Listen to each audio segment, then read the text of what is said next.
Il existe une douleur particulière que seuls ceux qui ont aimé un évitant connaissent. C'est la douleur de passer du statut de personne la plus spéciale au monde à étranger remplaçable en un claquement de doigts. Le piège de l'unicité commence toujours de la même façon. Un évitant entre dans votre vie comme une tempête, intense, passionné, complètement absorbé par vous. Il vous regarde comme si vous étiez la 8e merveille du monde. Il vous écoute comme si chaque mot sortant de votre bouche était de la poésie pure. Ils vous font sentir unique. Je n'ai jamais ressenti ça avec personne d'autre. Tu es différent de tous les autres. Je ne savais pas que c'était possible de se sentir comme ça. Ces phrases, vous les avez entendues et vous y avez cru. Pourquoi n'y croiriez-vous pas? Leur intensité semblait si authentique, si profonde.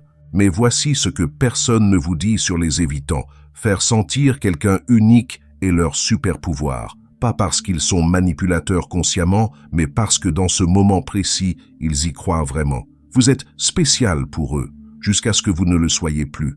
Et quand ce moment arrive, et il arrive toujours, la chute est brutale. Un jour vous êtes leur univers, le lendemain vous êtes un problème à résoudre.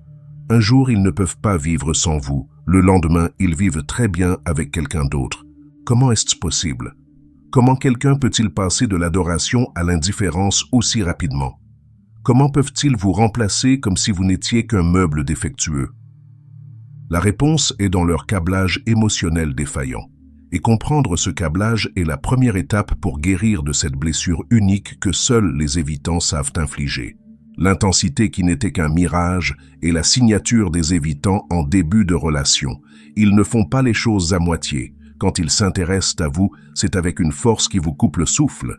Les messages arrivent à toute heure, longs, profonds, remplis de questions sur votre vie, vos rêves, votre passé. Ils veulent tout savoir. Ils mémorisent les détails. Ils se souviennent de cette histoire que vous avez racontée sur votre enfance. Ils notent vos préférences. Ils créent une carte mentale de qui vous êtes avec une précision chirurgicale. Les rendez-vous sont intenses. Pas de small talk superficiel. Non, avec eux, c'est directement les conversations profondes sur le sens de la vie, les blessures passées, les espoirs futurs. Ils créent une bulle d'intimité si rapidement que votre tête tourne. Vous avez l'impression de les connaître depuis toujours alors que ça fait seulement quelques semaines. Ils vous font des compliments qui touchent des endroits que personne n'avait vus avant. Pas juste « tu es belle » ou « tu es intelligent ».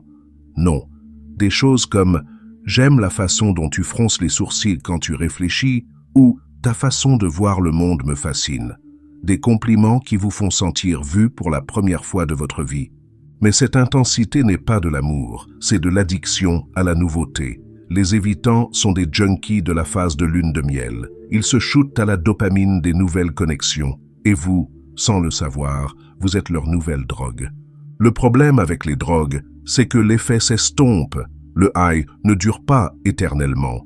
Et quand un évitant commence à développer une tolérance à vous, quand l'intensité naturelle d'une relation se stabilise en quelque chose de plus profond et régulier, ils paniquent. Parce que pour eux, si ce n'est pas intense, ce n'est pas réel. Si leur cœur ne bat pas à 200 à l'heure, c'est qu'ils ne sont pas amoureux. Ils confondent l'adrénaline avec l'amour, l'obsession avec la connexion, l'intensité avec l'intimité. Alors quand le mirage se dissipe, quand la relation demande de la profondeur plutôt que de l'intensité, ils font la seule chose qu'ils savent faire. Ils partent chercher un nouveau high ailleurs. Les signaux que vous avez ignorés étaient là depuis le début. Petits, subtils, faciles à rationaliser quand on est ivre de toute cette attention. Mais ils étaient là. Il y avait cette façon qu'ils avaient de parler de leurs ex, tous décrits de la même manière, trop collants, trop demandants, trop émotionnels. Vous vous êtes dit que vous seriez différent, que vous sauriez garder le bon équilibre. Vous n'avez pas réalisé que le problème n'était pas les ex, c'était eux. Il y avait ces moments où ils disparaissaient. Pas longtemps, juste assez pour vous faire douter. Puis ils revenaient avec une explication plausible et une dose d'attention qui vous faisait oublier l'inquiétude. Vous avez appris à ne pas poser trop de questions, à ne pas paraître trop quoi que ce soit. Il y avait cette résistance subtile à faire des plans à long terme. Bien sûr, Il parlait du futur. Les évitants sont excellents pour vendre du rêve. Mais essayez de planifier des vacances dans 6 mois et regardez-les trouver 1000 raisons pour lesquelles c'est trop tôt ou on verra plus tard. Il y avait surtout cette façon qu'ils avaient de vous mettre sur un piédestal tout en gardant un pied dehors. Ils vous adoraient, mais ne changeaient pas leur statut sur les réseaux sociaux. Ils vous disaient que vous étiez parfait, mais mentionnaient souvent leurs besoins d'espace et d'indépendance. Les signaux les plus révélateurs étaient dans ce qu'ils ne faisaient pas. Ils ne vous intégraient pas vraiment dans leur vie. Vous connaissiez leurs amis, mais jamais intimement. Vous aviez accès à leur présent, mais pas à leur passé profond. Ils partageaient des morceaux d'eux-mêmes, jamais le tableau complet. Mais le signal le plus important, celui que presque tout le monde ignore, la vitesse. Tout allait trop vite. L'intimité instantanée, les déclarations précoces, l'intensité immédiate. Parce que les évitants savent inconsciemment qu'ils ont une date d'expiration. Alors ils compriment toute une relation en quelques mois, parfois quelques semaines. Vous avez ignoré ces signaux parce que vous vouliez croire aux contes de fées, parce que c'est humain de vouloir être spécial pour quelqu'un, parce que leur attention était comme une drogue et vous étiez déjà accro. Ne vous blâmez pas. Les évitants sont des experts pour vous faire ignorer votre instinct. C'est leur mécanisme de survie. Séduire avant que vous ne réalisiez dans quoi vous vous embarquez. Le moment où vous êtes devenu une menace n'est pas arrivé avec une grande annonce. C'était subtil, progressif, presque imperceptible. Un jour, vous étiez leur obsession. Le lendemain, vous étiez leur problème. Ça a commencé quand vous avez arrêté d'être un mystère, quand ils ont fait le tour de votre personnalité, catalogué vos histoires, compris vos patterns. La nouveauté s'est estompée. Vous êtes devenu prévisible. Et pour un évitant, prévisible égale ennuyeux, même si ce n'est pas vrai.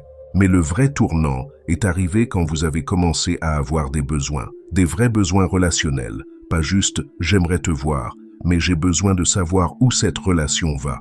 Pas juste « tu me manques », mais j'ai besoin de plus de constance de ta part.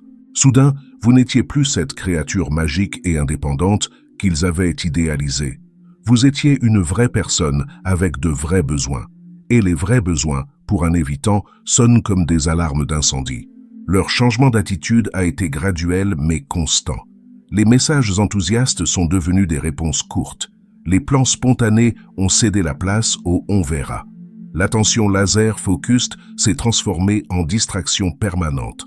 Ils étaient là physiquement mais partis mentalement. Vous êtes devenu une menace quand ils ont réalisé que vous les aimiez vraiment. Pas l'amour de surface des débuts, mais l'amour profond qui demande de la vulnérabilité. Cet amour qui dit « je te vois avec tes défauts et je choisis de rester ». Cet amour les terrifie plus que tout. Le paradoxe cruel est que plus vous essayez de vous rapprocher, plus ils s'éloignaient. Chaque tentative de connexion plus profonde était perçue comme une invasion. Chaque démonstration d'amour était reçue comme une chaîne. Vous étiez en train de leur offrir exactement ce qu'ils disaient vouloir, mais maintenant qu'ils l'avaient, ça les étouffait. Certains évitants deviennent cruels à ce stade, pas par méchanceté pure, mais par panique. Ils créent des disputes, ils deviennent critiques, ils trouvent soudainement 1000 défauts qu'ils ne voyaient pas avant. Tout pour justifier la distance qu'ils sont en train de créer.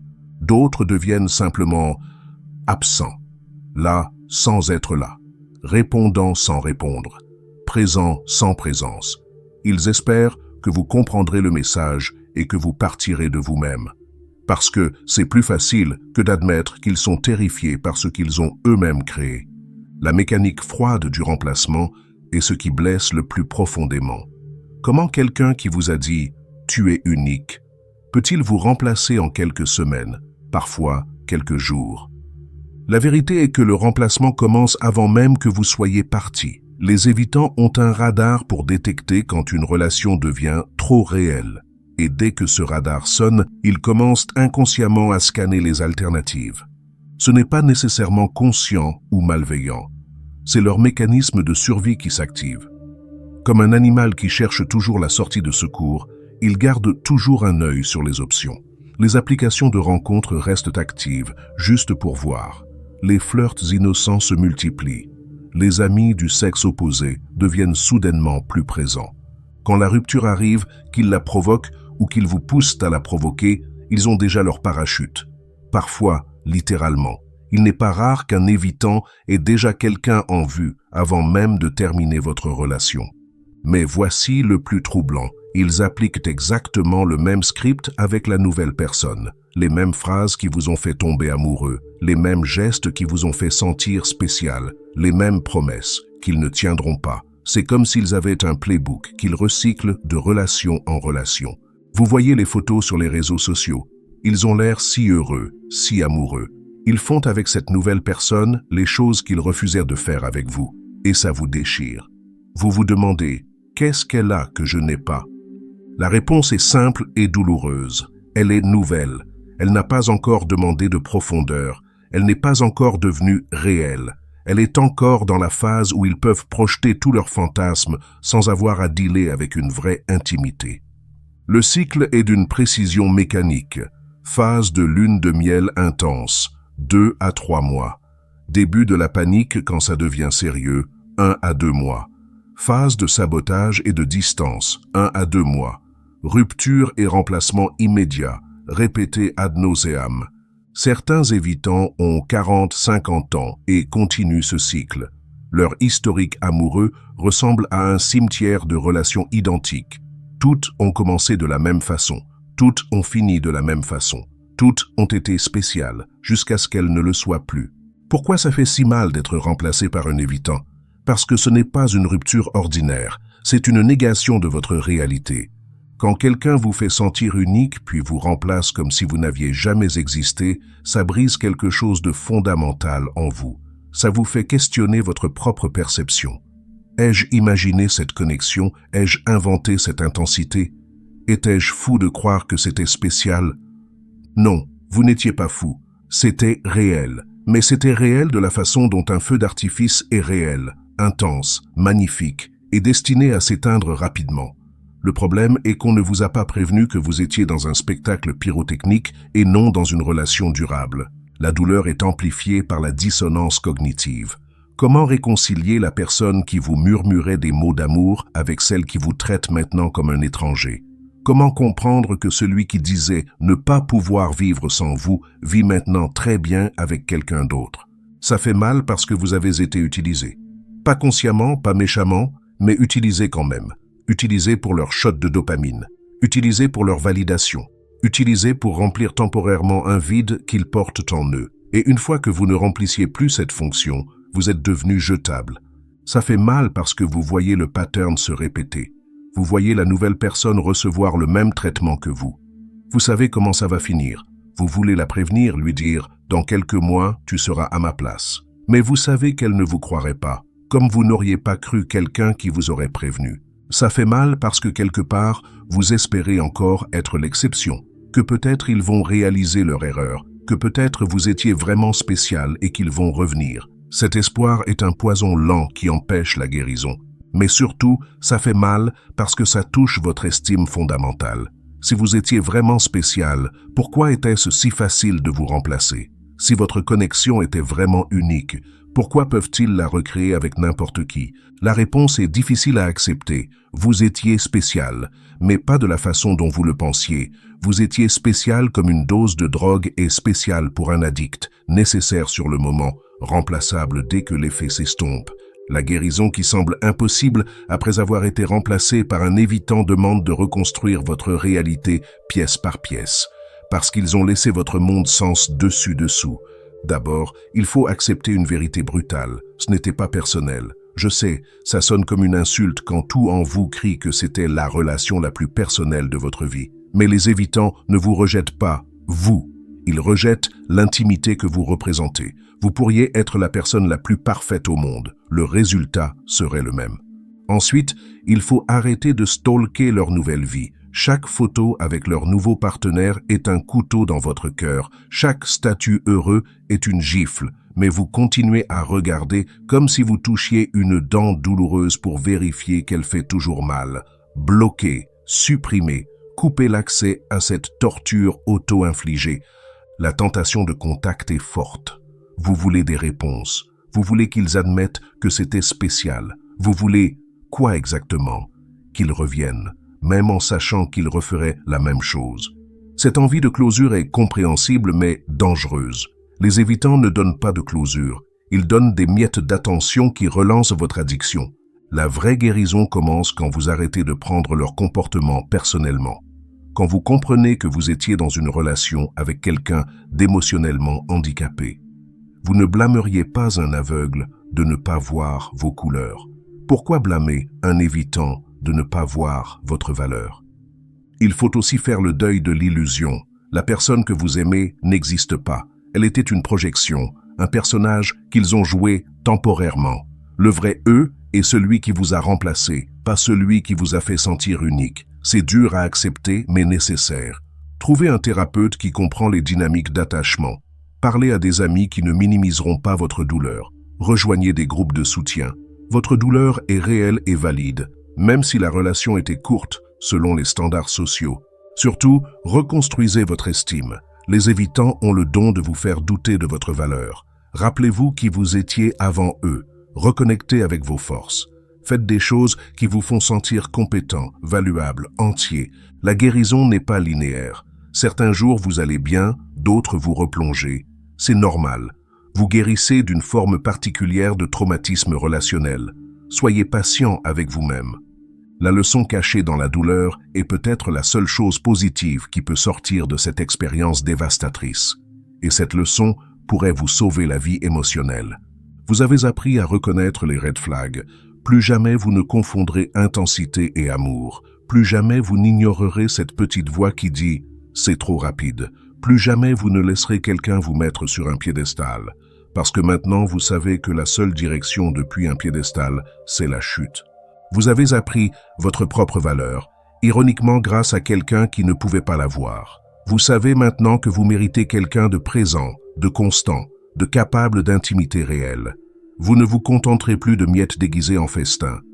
Vous avez appris la différence entre être désiré et être aimé. Les évitants sont excellents pour vous désirer. Ils sont nuls pour vous aimer. Et maintenant vous savez que vous voulez, vous méritez les deux. Mais la plus grande leçon, celle qui transforme cette douleur en sagesse, vous avez survécu. Vous avez survécu à être idéalisé puis jeté. Vous avez survécu à être remplacé comme si vous n'aviez jamais compté. Vous avez survécu à la négation de votre réalité et vous êtes toujours là. Cette expérience vous a peut-être brisé, mais regardez, vous êtes en train de vous reconstruire, pièce par pièce, jour après jour, plus fort, plus sage, plus conscient. Vous ne serez plus jamais la même personne qui est tombée dans le piège de l'évitant. C'est une perte, mais c'est aussi une victoire. La prochaine fois, et il y aura une prochaine fois, une meilleure fois, vous reconnaîtrez l'amour réel. Celui qui grandit lentement, mais sûrement. Celui qui reste quand la nouveauté s'estompe. Celui qui vous voit comme vous êtes, pas comme un shot de dopamine temporaire. Les évitants vous font sentir unique puis vous remplacent. C'est leur malédiction, pas la vôtre. Leur pattern, pas votre destin. Leur limitation, pas votre valeur. Vous n'êtes pas remplaçable. Vous étiez juste avec quelqu'un incapable de voir au-delà de sa propre peur. Et maintenant que vous le savez, vous pouvez choisir différemment. Vous pouvez choisir quelqu'un qui non seulement vous fait sentir unique, mais qui a la capacité émotionnelle de maintenir cette vision dans le temps. Parce que c'est ça, le vrai amour. Pas le feu d'artifice qui éblouit puis disparaît, mais la flamme constante qui éclaire et réchauffe, jour après jour, année après année. Vous méritez cette flamme. Ne laissez plus jamais personne vous convaincre que vous devez vous contenter de feux d'artifice. Si tu es arrivé jusqu'ici, je sais que ça n'a pas été facile. Ces mots ont probablement réveillé des souvenirs douloureux, des questions sans réponse, des blessures pas totalement cicatrisées. Merci d'avoir eu le courage de rester jusqu'au bout. Merci de t'être confronté à cette vérité difficile. Si cette vidéo t'a aidé à comprendre ce que tu as vécu, si elle t'a fait sentir moins seul, moins fou, partage-la. Il y a quelqu'un, en ce moment même, qui se demande pourquoi il a été si facile de le remplacer. Quelqu'un qui a besoin d'entendre que ce n'était pas sa faute. Laisse un like si tu t'es reconnu dans cette histoire, si tu as ressenti cette douleur unique d'être passé de spécial à remplaçable du jour au lendemain. Ton like dit aux autres qu'ils ne sont pas seuls. Si tu veux soutenir cette chaîne pour qu'on continue à parler de ces sujets difficiles mais nécessaires, considère laisser un super thanks. Ça nous aide à continuer ce travail important. Mais surtout, dis-moi dans les commentaires, où en es-tu dans ta guérison? As-tu réussi à transformer cette douleur en sagesse? Ou es-tu encore en train de naviguer les eaux troubles du pourquoi moi? Partage ton histoire. Parfois, mettre des mots sur sa douleur est le premier pas vers la guérison.